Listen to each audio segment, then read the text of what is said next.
Hello, darlings. Today we are coming to you from the fabulous Gateway Casinos Rama. But before we begin, I would like to acknowledge that we are gathering on the ancestral lands of the Chippewas First Nations, also known as the Majikane First Nations. I think I said that right. Oh, I'm very proud of myself. Well, I'm your girl, Dame Lucky, and today is truly special. I'm honored to be sitting down with the key visionary and leader to talk about a place that is so much more than a casino. It's a vibrant center of history, culture, and community. Wuzu Chief Williams, thank you so much for coming and joining me today. It's great to be here. Thank you. Thank you for taking the time to share with my fabulous audience and to tell your stories of how everything has come about. Back in the 90s, Chief Williams, when the idea of Casino Rama was just a vision and a dream, it must have felt like the ultimate economic gamble. You personally took this massive project from a single vision to a successful resort. That's pretty amazing. I have to say, I'm absolutely amazed by that. Can you share how you accomplished this to becoming one of the largest First Nations, the largest First Nations commercial casino in Ontario, and how did you manage to keep the community in the priority? How you keep the community as a priority is by talking to the community, by listening to the community, by hearing what they feel about the impact that a casino or any big project may have in their community. And so we had many community meetings. We had over 40 community meetings talking about all aspects of the casino and its development. How are you going to handle traffic? How are you going to handle the environmental issues? Where is everybody going to be housed? What about policing? What about environmental concerns when you're doing construction? And we would speak to the community. What are your concerns? And so they would bring our concerns to us.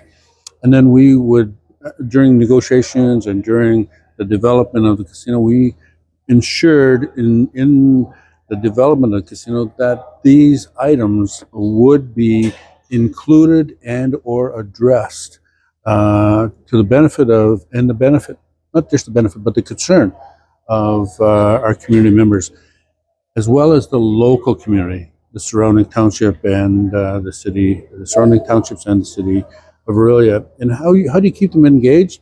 By being forthright and honest with them. This is what's going to happen. This is when it's going to happen, and this is what you can expect. And so when you communicate with people on any issue, and you communicate with them respectively, and you ask them for their input, they'll tell you honestly. And we don't always agree. We've disagreed, but we've come to a conclusion on any specific issue moving forward. And so including the community is what we do as Anishinaabe people. Yes. And that's what we've done, and that's what we continue to do in all of the developments in our community. That's one of the things that I really respect about your community is how well that your community comes together and the respect that is given to each other inside inside your community, inside Indigenous communities, period. I think that's something that more people are learning about, not fast enough, in my opinion. But I really do respect and love the community that the Indigenous people have. I really do. I find it very inspiring, very inspiring. But when you first took on this project, it must have felt like a huge economic gamble. Like you were one of the first casinos in Ontario. You were behind the Windsor Casino. Am I correct? Windsor opened up in May of '94. We won the bid back in December 5th of '94. There was 14 other First Nations that had bid to be the First Nation casino in Ontario and across the country.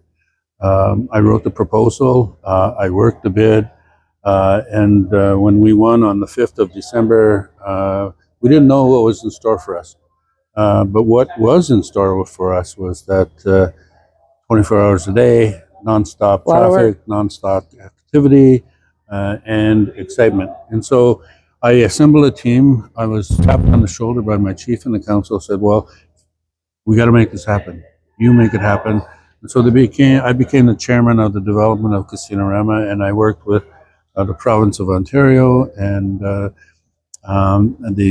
gaming industry to develop Casino Rama. We opened up in January 31st of '96, but we broke ground in September 1st of '95, and so in less than a year, we built a $200 million facility that was 200,000 square feet with 2,400 slots, over 100 table games.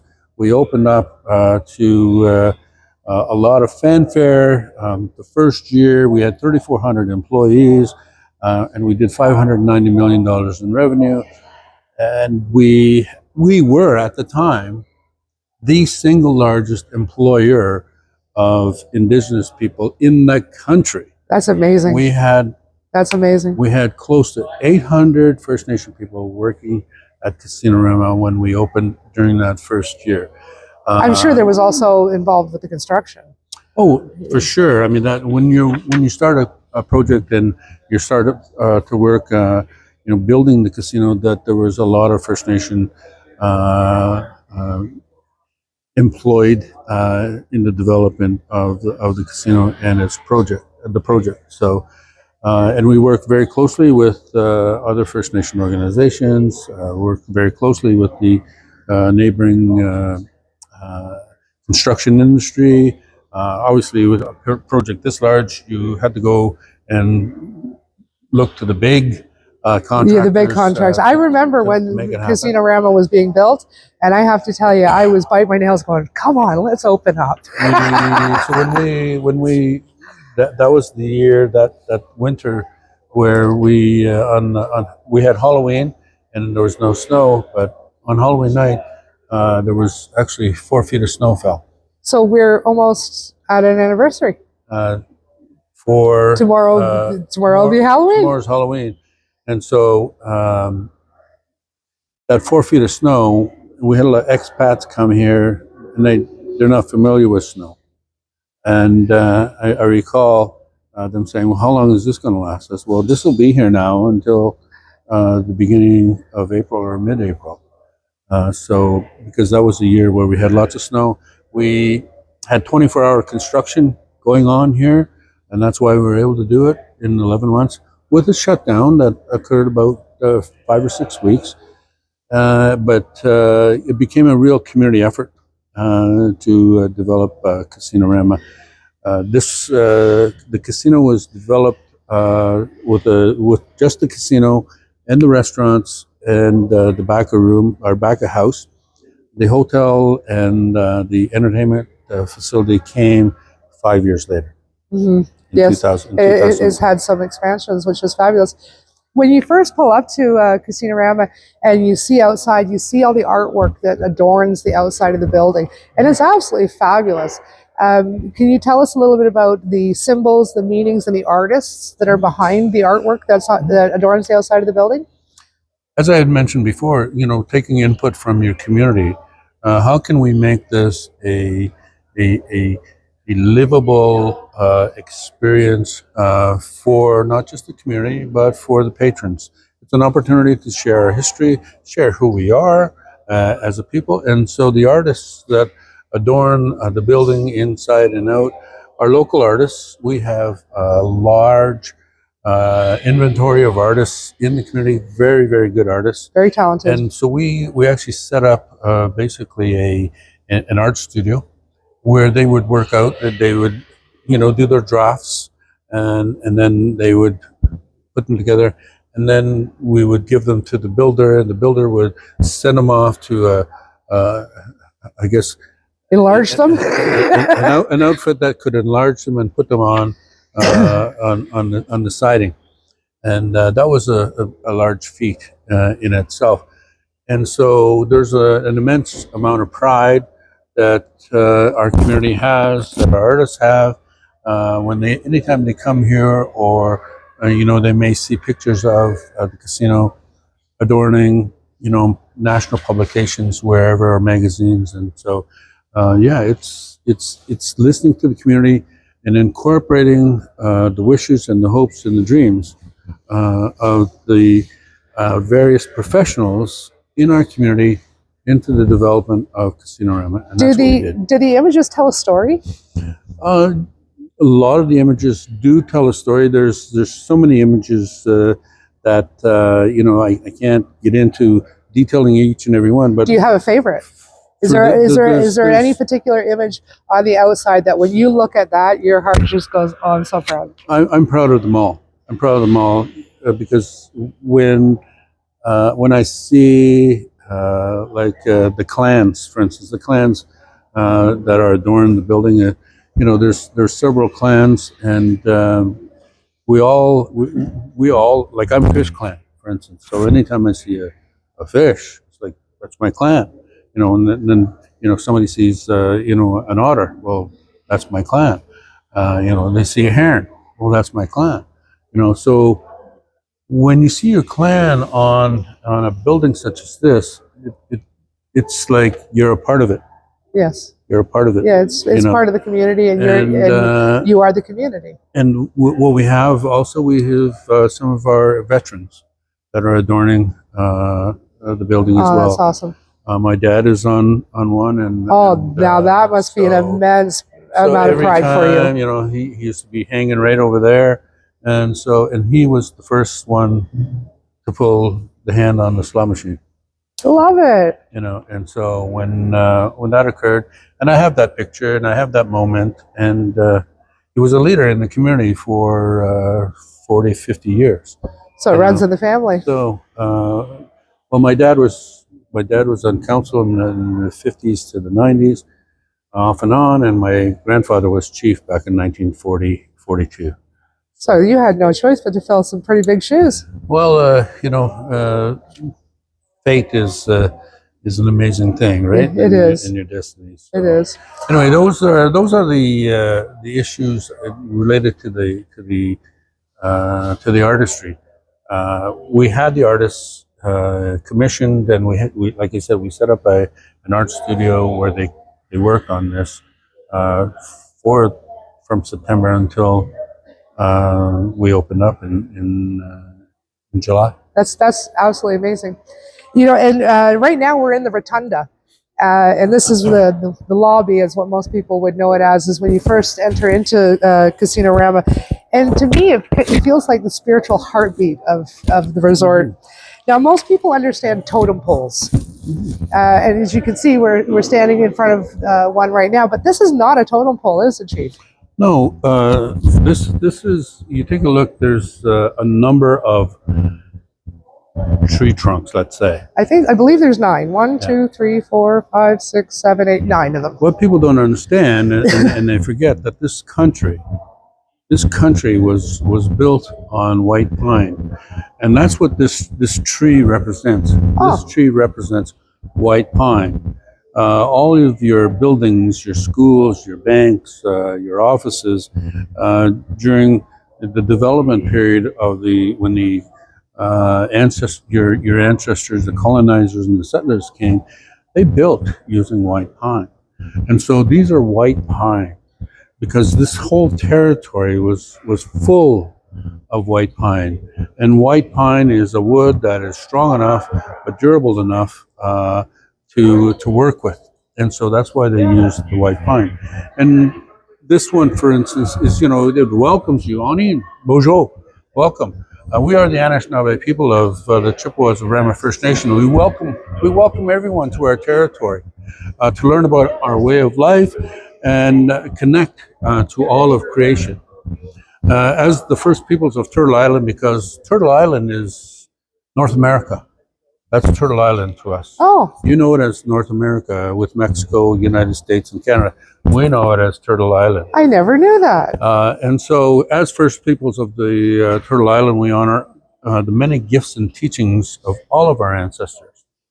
And we plan for the next 7 generations. So the development of the casino will assist in the preparation of the future generations with the funds that have come to help generate opportunity for us, So it's our responsibility to walk in balance with Mother Earth, and that's why you have, you have the tree, you have air, you have water, you have fire. Uh, Even though you can't put them in the building, the water and the fire, these floors would light up and it would be like a little fire, Uh-huh. right? And so you've got on the floor, you've got the red, the white, the black, and the yellow, And the turtle.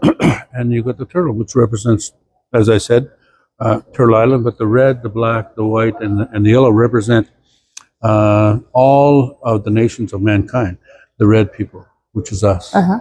The yellow people, which is the Asian people from the east. The white people from the north, which represents the Caucasian people, and the black people, which represents the West, which is the end of the day. So all of those colors represent the diversity of Casino Rama and the diversity in thinking of the Chippewas of Rama and the other Anishinaabe people. Thank you. Can you tell us what the difference is between a dodendum pole and a totem pole? Because most people know what a totem pole is, and it's and these have different faces and they have different messages on them. Does a dodendum pole represent each clan? Totem is a clan. Is a Totem clan. is a clan. So these are clan pillars. These are clan pillars. So totem versus totem. Totem will have a number of items, pictured or carved into them, And it's a story. and it's a story for sure. Here, you've got this one. You've got the turtle. So this one represents Turtle Island, right? And so Turtle Island, as I mentioned, is North America. North America. And it's very inclusive. Your culture is very inclusive. There's nobody excluded in your culture. You're including everything in your culture when you're talking like this. You're saying the white, the red, the yellow, the black. You're very diversified in your acceptance, which is absolutely wonderful. Well, that's the living in balance with creation, right? So Yeah, we're all part of creation. We're all connected. As they say, we're all in this together. We are, aren't we? I totally agree with you. I absolutely agree with you. So one thing most people don't realize about Gateway Casino Rama is that it's just not about slot machines, tables, fabulous restaurants, and great concerts. It's actually one of the single largest single site employers of Aboriginal people in Canada. I was really amazed when I found that out. That is one of the largest single site employers. We have, I think currently we have upwards of close to 140, 150 people working here. To me, that's the real jackpot. From the Indigenous community, which is huge for us as a people. But beyond that, the prophecy of this territory is that we are people of the Fish Fence Circle, the Weirs down the road. Prophesies that all nations will gather here. And they gathered at the Weirs because there was plenty of food, which was the fish. All nations would come. Previous to colonizers coming here, they would gather at the Narrows for meetings, that would benefit each and every one, and or seek peace if peace was required. And so the prophecy was that all nations would be here, would gather here. The extension of that thought is that over the course of the last 29 years? Yeah, it's been 29 years. Over the course of 29 years, this is what I love. All nations have been here. All nations have worked here.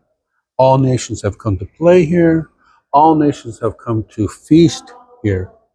And that's what I take away from the development of Casino Rama. That's beautiful. Because all nations have been represented and are visited our community. That is Very, very beautiful.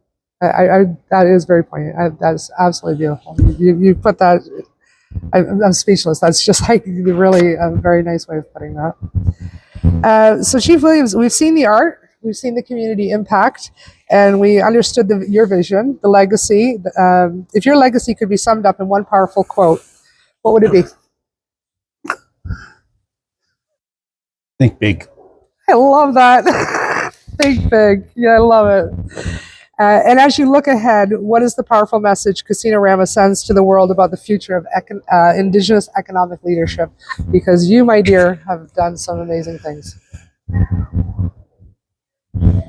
An individual can do things, but in order to achieve, in order to succeed, you need relationship building, collaboration, to build friendships, to build respect, to carry yourself as a person, as a community that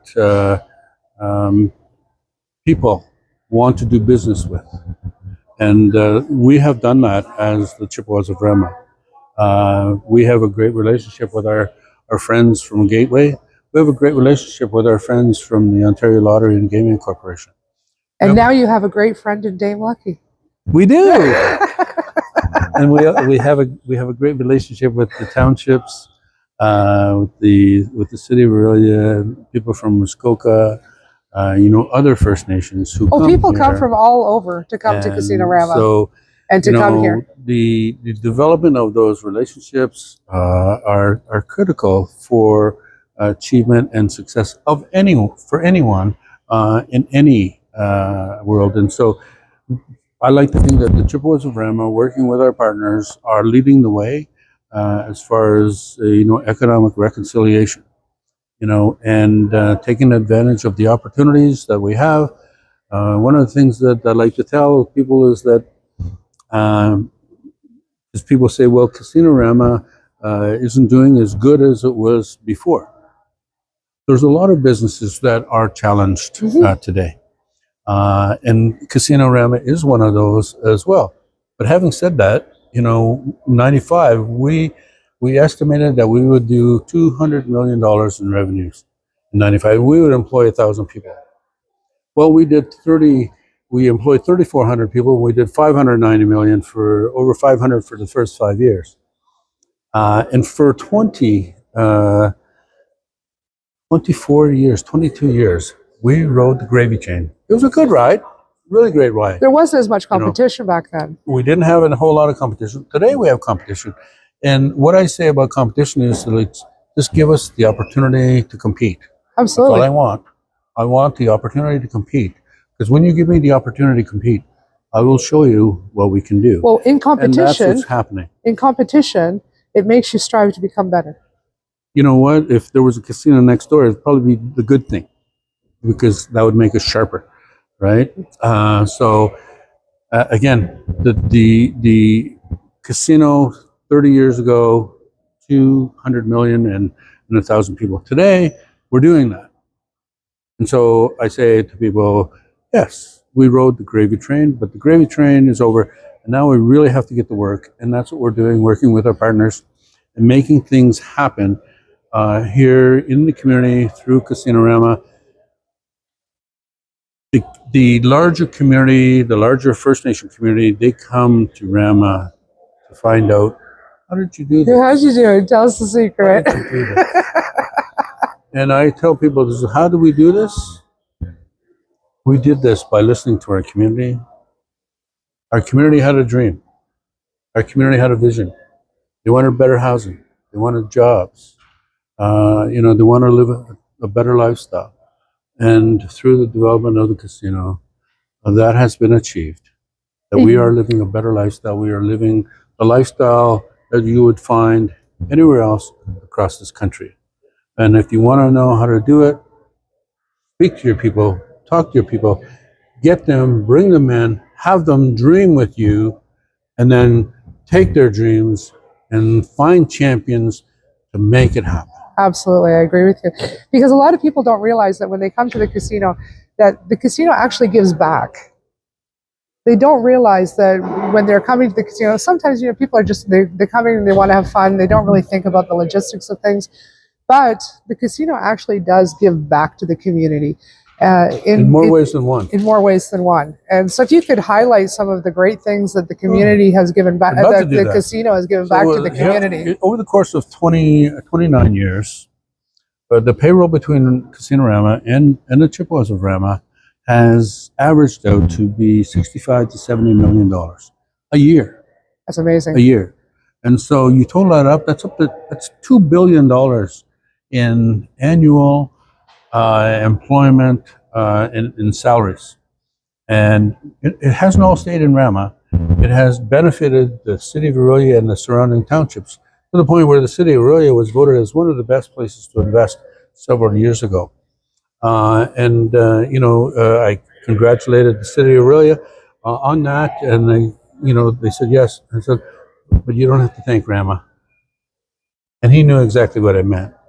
And he says, Chief Williams, you're absolutely right. Thank you, Rama, for having an impact, not just on the city of Orillia, but the surrounding community.